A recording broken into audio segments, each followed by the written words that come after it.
Hello everyone, welcome back to the Zekko Football channel. You are watching the recap, the show where we go through the major talking points from the most recent round of Premier League fixtures. We have a cracking show lined up for you today and we're going to be getting straight into it. But before we do, please, if you are new to the channel, make sure that you subscribe, you like the video, and you turn on those notifications. It really helps me out and only takes a second. Thank you. Right, let's recap.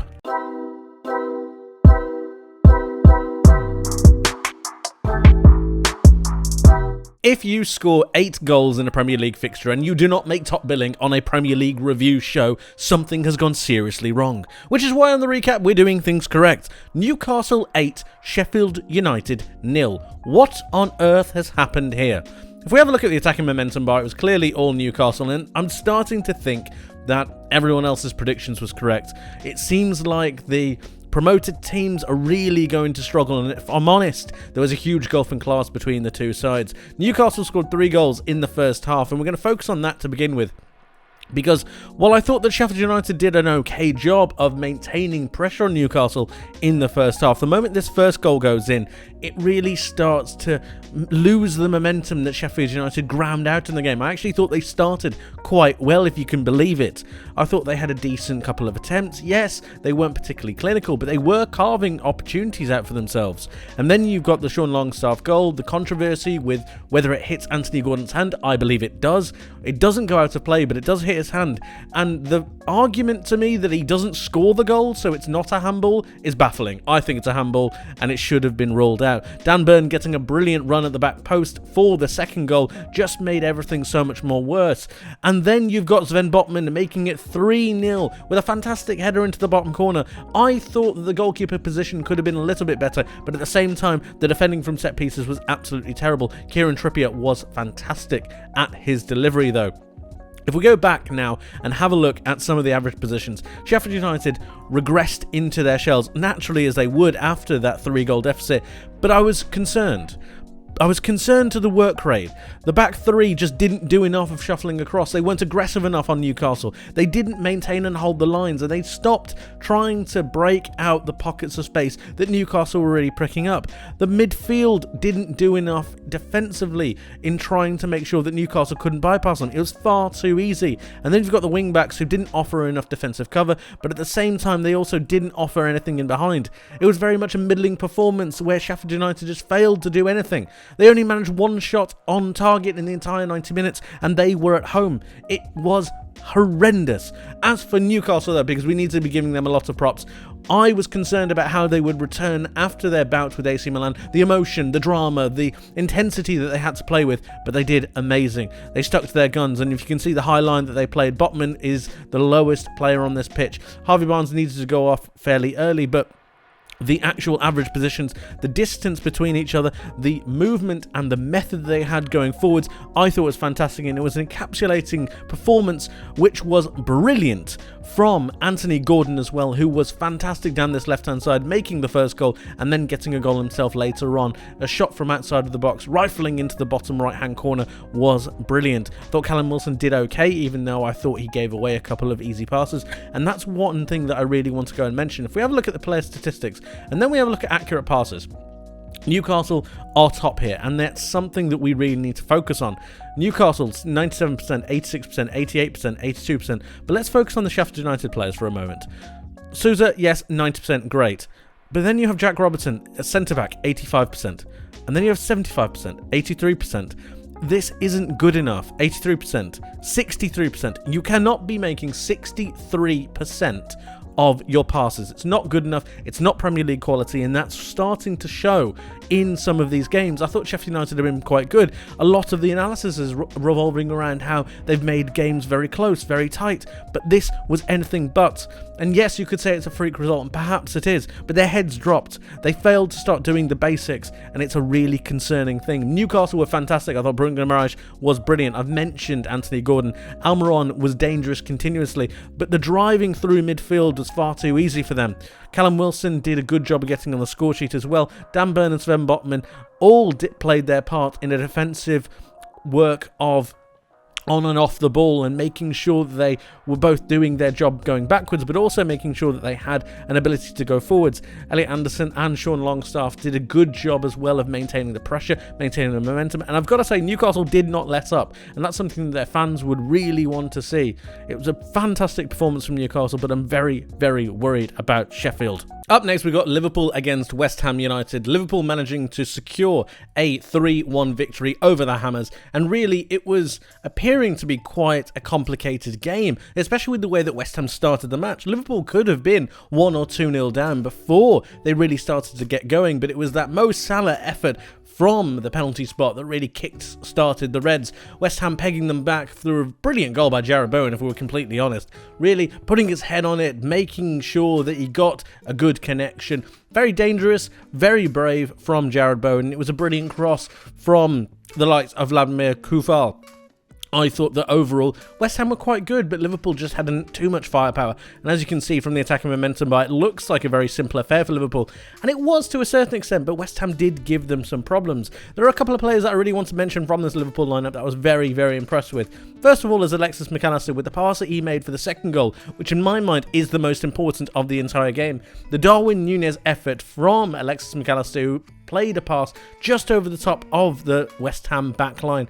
And what I found so impressive with that was a couple of things. Number one was Alexis McAllister's vision and pass and deftness of touch to be able to pass it over to Darwin Núñez. But also it was Darwin Núñez himself. His ability to not be in motion, to not be on the run, realise that it's coming to him, and then instantly, just with a snap, instantly progress and accelerate onto the ball was something to behold, if I'm completely honest. I wasn't aware that he had that level of instant, breathtaking acceleration. It was fantastic to see. What a finish as well, over the top volley, just brilliant, and that really set the world in motion for Liverpool to be able to go forwards. Diogo Jota finishing the scoring with his a goal in the game, but Liverpool's third, assisted by Virgil van Dijk, but it was that second one that I thought was absolutely pivotal. The second player that I really want to mention is Joe Gomez, and that's because he was playing in this right-back slot, but at the same time he drifted into midfield. If you can see here, you can see some of the pockets of space that he was really picking up into midfield, partnering with Alexis McAllister in a double pivot to allow the likes of Mo Salah to go forwards, but also to maintain the possession in the midfield for Liverpool. That's allowed Szoboszlai and Curtis Jones to be able to progress forwards, and I was just very impressed with the way that Liverpool had balance in the side. Trent has been a massive miss for them, and seeing Joe Gomez in that role, I didn't think he had it in him. I didn't think he had the ability to drift into midfield. Matip obviously coming over and covering, who did a very good job with Mikel Antonio. Virgil van Dijk obviously being his exemplary best again. But really, I thought that Joe Gomez was the pick out of the bunch in this Liverpool back line. McAllister was the best of the midfielders, even though Szoboszlai was a close runner for that. And then you've got Darwin Núñez, who was continuously improving and continuously surprising people. He will be a force to be reckoned with. Just give him some time, and slowly but surely he'll start to get on the goals like he has done in this match. As for West Ham, a little bit defensive, a little bit on the back foot. I thought that was fine. You can see the width of the back line, the fullbacks really starting to go forwards. Koufal, I thought, did a very good job of trying to support the attack, but they were just a little bit deep. Paquetá was absolutely fantastic in this game, I might add, but Antonio, you need to be hitting those chances. You need to be scoring those, or at least getting them on target. It was a big miss for him for that first attempt that West Ham had. And then you've got the likes of Jarrod Bowen, who had another opportunity from a corner. West Ham actually had a few decent efforts, and it could have been a worse time for Liverpool, especially if Newcastle, especially if West Ham would have gotten that goal. I was very impressed with the way that West Ham played in certain instances, but I did think that Liverpool just had a little bit too much. The game ended Liverpool 3, West Ham 1, and Liverpool go second. Impressive. Finally, let's talk about, in my mind, the biggest upset of the weekend, and that's Everton beating Brentford by 3-1. Yes, you've seen it right. I didn't think that Everton had it in them. I'm not going to lie to you. I really didn't. And when we have a look at the attacking momentum bar, they actually seemed value for it. Incredibly. Brentford are a very good side, a very well-drilled side, one that understood and understand how they want to play and how they want to go forwards. But Everton thwarted that, and there was a really major shift in tactics that allowed Everton to do this. But first, let's have a look at the starting lineups. There isn't anything too crazy about this. Keane Lewis-Potter coming into the starting lineup, I thought was a questionable decision. I thought they could have gone with someone else. I didn't necessarily think that he had the greatest of impact. But then when we have a look at this Everton side, it's very much what we've come to expect. Ashley Young at right back, Mikolenko left back, the two central defenders. I thought Branthwaite did a very good job, but James Tarkowski was a man possessed. He was absolutely fantastic. And then you have this Sean Dyche midfield. James Garner playing as a right winger and Dwight McNeil playing as a left winger, obviously. James Garner a bit more suspect because he's more of a central midfielder. Amadou Onana, Idrissa Gana Gueye and Abdoulaye Doucouré. Power, presence, pace, all of it. They have so much physicality in that midfield. It's going to be difficult for any side, if they're on their game, to be able to get through to them. And that's exactly what Everton really hampered on. If we just talk about the Brentford side, though, this is their back line. Obviously, the front three doing a good job of spreading. I think they could look to get Kevin Schade into the game a little bit more. The midfield three very stuck together, but what I thought Everton did absolutely brilliantly against this Brentford side was make it so difficult to play through the middle, and they did this through the compactness of the midfield. This is the back line, so it's quite spread, it's quite open. Ashley Young tucking inside a little bit, but look at the average positions of the rest of the team. Look at that. So this is your midfield four, this is Doucouré up front, and this is Beto. Look how close they are together. You could put a blanket over all of them. Look at that. And then when we actually have a look at the heat map of a couple of players, it starts to become very evident what Everton's plan was. So we have a look at Onana. Again, a lot of presence in midfield. But it's the wingers that start to tuck in, especially James Garner. Look at the positions that he's picking up in the midfield. A lot of defensive reinforcements through the middle of the pitch, not allowing Brentford to play through the middle, through their own midfield. Then you've got Doucouré being able to press a little bit higher going forwards, but also maintaining that midfield pressure.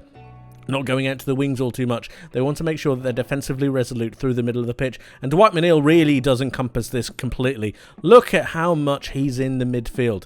Look at how much he drifts into the centre of the pitch. Yes, he has a lot of time out on the wing, of course, but for a winger, this is very, very strange. This is very, very questionable, but not if you have a game plan like Sean Dyche does. They did a perfect job of making sure that Brentford could not play through the middle. It forced them out wide, and then it was about the duels between Garner, Young, and the likes of Keane Lewis-Potter and Byron Mbeumo with Mikolenko. It was all about drifting the runs. They stopped the Brentford midfield from being able to work, and that was the key to the way Everton would then break through. Dominic Calvert-Lewin obviously benefiting from a brilliant pass from James Garner for the third goal as well, and James Tarkowski getting on the score sheet as well, just adding to that brilliant defensive performance.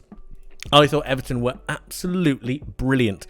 They were fantastic. And if we have a look at some of the statistics, they just really encompassed a fighting team. Only allowing Brentford 2 shots on target is crazy. 6 shots on target themselves. They're starting to be able to score some goals as well. All is not lost for Everton. There's a lot of positives in this match. I thought they were well worth the victory, and it was this kind of tactical tweak that we expect from Sean Dyche, and I expect a whole lot more going into the future. A really, really positive outlook. Brentford will feel like they could have done a lot more, and I do think they could have. The starting lineup, I thought, that was a little bit questionable, but Everton took their moments, they took their chances, and they won the game by 3-1. Let's finally round up some of the other scores from around the ground. Luton drawing with Wolves by 1-1. Wolves having a man sent off in the first half, but managing to get a brilliant goal through Pedro Neto. The penalty that was given to Luton, though, was the worst decision that I have seen this season. It was abysmal. It was terrible. If you haven't seen it, please go look at it. Once you finish watching this video, of course. Please go watch it because it's just awful. In fact, pause this, go and watch it, come back, and then you'll know what I'm talking about. Because the fact that it deflects off João Gomez's leg with the closeness of proximity, and the fact that it hits his arm, and they give that, is just mind-blowing. Honestly, referees need to be looked at because it's not good enough. Crystal Palace, Fulham, there's not too much to talk about here. No really real goals to talk about. Attacking momentum was very much shared, and generally, I think the point for both sides was a decent one, to be honest. Man City against Nottingham Forest. Why do players not understand that you can't raise your hand to an opponent? Doesn't matter how annoyed you are. Doesn't matter how much you think you can get away with it. VAR is a thing. VAR exists now, and if something happens, it will be seen. It will be seen. What Rodri was thinking, I do not know. Pep Guardiola must have been ripping his hair. He doesn't have hair. He must have been going absolutely mad because it's just illogical. And if we're honest, it's probably one of the main things that stopped Man City going for more. I thought the Nottingham Forest were actually quite good, and they could have scored a couple of chances, but Erling Haaland is a monster. Phil Foden's finish is brilliant, and generally I think Man City were worth the 3 points, but what were you doing? He now misses the Arsenal game, which is going to be a huge loss, especially with them missing out on Kevin De Bruyne as well. Burnley against Manchester United, if there ever was a game that required quality, it was this one, because there wasn't any. I say that, and Burnley did do a decent job of hitting the woodwork, and they just couldn't get the ball over the line. But the one singular moment of quality was Bruno Fernandes's volley from a brilliant pass, Pirlo-esque, from Johnny Evans, who unbelievably makes his way into this Manchester United side.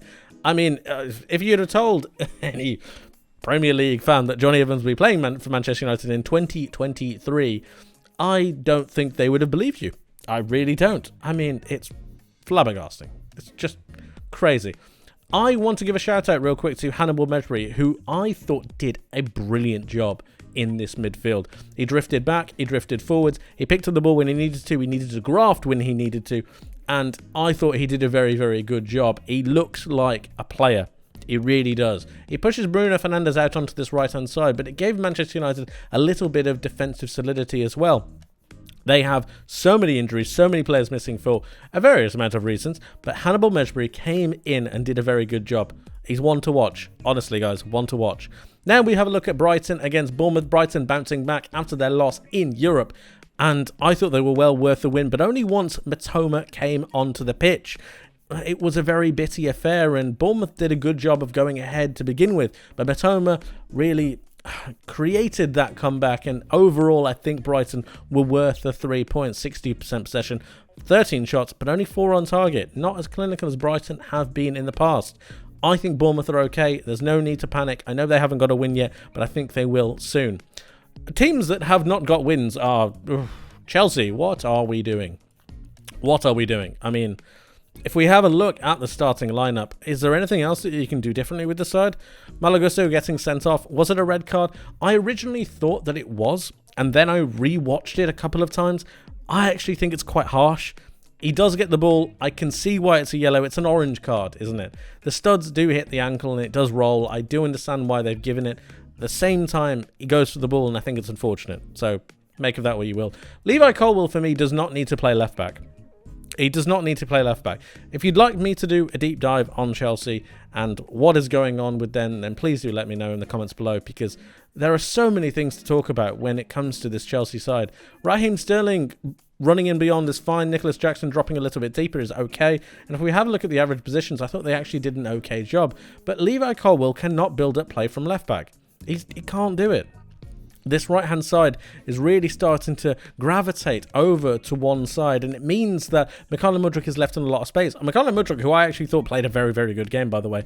There was a ball that was played to Nicholas Jackson, who was running diagonally into the box, and Mudryk really did find him. He's starting to show some signs of life in the Premier League, but really, Chelsea. Aston Villa were better in nearly every aspect, and that's not surprising. With Unai Emery, the time that he's had with the squad, with the ability of that squad, it's not surprising. Yes, ball possession isn't there, but they had more shots. They had more shots on target. I mean, what more do you want? Yes, Chelsea created 3 big chances. I understand that. They missed all of them. Yes, but Aston Villa created 1. Nicholas Jackson needs to start hitting the target, if we're completely honest. He needs to start hitting the target. Enzo Fernandez as well. He had a similar shot to the Trossard one, obviously on his weaker foot, that did go wide. I thought Villa were worth the win, if I'm honest. Chelsea look like they lack a spine. They don't have a spine going through the team. Is this their new main number 1, Robert Sanchez? He is the number 1 at the moment, but is he the guy, you know? Is he the guy? The back 2, is that their best spine? No. The midfield 2, Conor Gallagher, would you have him over anyone else? I'm not so sure. Enzo Fernandez, fine, but he's still looking to find his feet. And then Nicholas Jackson, could you replace him? I think the answer is yes. So Chelsea need a lot of work. I can't believe it. They've spent £1 billion and they need more. Crazy. Crazy. And let's finally finish up by having a look at the Premier League table. We have Sheffield United, Burnley and Luton in the bottom three. The three promoted sides starting to be cut adrift from the bottom. I understand that they are still the only sides, with Bournemouth, not to get a win on the board, and that is something that is starting to get very, very concerning, especially with Sheffield United's massive 8-0 loss to Newcastle. Burnley still yet to play against Luton because that game needs to be rescheduled. 1 point is not good enough, and it's going to be concerning going forwards.